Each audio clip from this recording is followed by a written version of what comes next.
জি বাংলার জনপ্রিয় সিরিয়াল কোণে দেখা আলোতে আজ এক ভয়ঙ্কর মোড়। এতদিন যে ভালোবাসার ফুল ফুটেছিল লাজু আর অনুভবের মনে, আজ তাতে বিষ ঢালতে এলো এক পরম শত্রু। লাজু, তোর ওই অনুভবের সঙ্গে প্রেম করা আমি ঘোচাচ্ছি। কার এই রক্তহীন করা হুমকি? আজ কি তবে চিরতরে আলাদা হয়ে যাবে লাজু আর অনুভব, নাকি এই বিপদের মুখে লাজুকে আগলে ধরবে অনুভব নিজেই? আজকের স্পেশাল রিভিউতে আমরা তুলে ধরব সেই টানটান উত্তেজনার মুহূর্তগুলো। ভিডিওটি না টেনে শেষ পর্যন্ত দেখুন, কারণ আজকের শেষে রয়েছে এক বিশাল ধামাকা। গল্পের শুরুতেই আমরা দেখি এক শান্ত বিকেল। লাজু আর অনুভব গঙ্গার ঘাটে বসে একে অপরের চোখে চোখ রেখে কথা বলছে। অনুভব লাজুর হাত ধরে বলছে, লাজু, সমাজ যাই বলুক, আমি জানি আমাদের এই ভালোবাসা পবিত্র। আমি তোমায় কথা দিচ্ছি, কোনোদিন তোমাকে এই মাঝ রাস্তায় একা ছেড়ে যাব না। লাজুর চোখে তখন স্বপ্নের মায়া। সে ভাবছে হয়তো সব বাধা পেরিয়ে তারা এবার এক হতে পারবে, কিন্তু সেই মুহূর্তের সুখটা যে কত ক্ষণস্থায়ী সেটা লাজু কল্পনাও করতে পারেনি। ঠিক তখনই ক্যামেরার লেন্স ঘুরে যায় ঝোপের আড়ালে দাঁড়িয়ে থাকা সেই রহস্যময় ব্যক্তির দিকে। তার চোখে মুখে আক্রোশ আর ধিক্কার। সে দাঁতে দাঁত চেপে লাজু আর অনুভবের হাসি মুখ দেখছে আর বিড়বিড় করে বলছে, বেশি হেসো না লাজু, কারণ এই হাসির আয়ু আর মাত্র কয়েক মিনিট। তুই যার হাত ধরে আজ আকাশ দেখছিস, তাকেই আমি তোর জীবন থেকে মুছে দেব।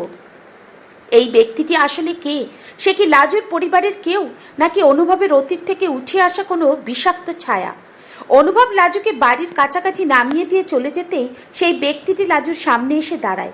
লাজু তাকে দেখে ভয়ে সিটিয়ে যায়। তার হাত থেকে ব্যাগটা মাটিতে পড়ে যায়। সেই ব্যক্তিটি সজোরে লাজুর হাতটা চেপে ধরে বলে, খুব তো প্রেম করা হচ্ছে। বাড়ির সম্মান, বংশের মর্যাদা সব কি ওই ছোকরার পায়ে বিলিয়ে দিবি? ঠিক করেছিস? লাজু, মনে রাখিস, তোর ওই অনুভবের সঙ্গে প্রেম করা আমি আজও ঘোচাচ্ছি। যদি আর একবারও ওর সাথে তোকে দেখি, তবে অনুভবের কপালে খুব দুঃখ আছে। লাজু শত চেষ্টা করেও তার হাতটা ছাড়াতে পারছে না। তার চোখে জল।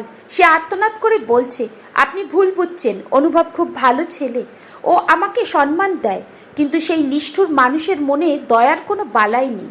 সে লাজুকে শাসিয়ে দেয়। যদি লাজু আর একবারও অনুভবের সাথে যোগাযোগ করার চেষ্টা করে, তবে সে এমন কিছু করবে যা পুরো বসু পরিবার মুখে চুনকালি লাগিয়ে দেবে। লাজু এক নিমেষেই অন্ধকারের গহ্বরে হারিয়ে যায়। অন্যদিকে অনুভব বাড়িতে ফিরেও স্থির হতে পারছে না। তার বুকটা বারবার কেঁপে উঠছে। সে বুঝতে পারছে লাজু কোনো না কোনো বড় বিপদে পড়েছে। সে বারবার লাজুর ফোনে কল দেওয়ার চেষ্টা করে, কিন্তু লাজুর ফোন তখন বন্ধ। অনুভব অস্থির হয়ে ঘরে পায়চারি করছে।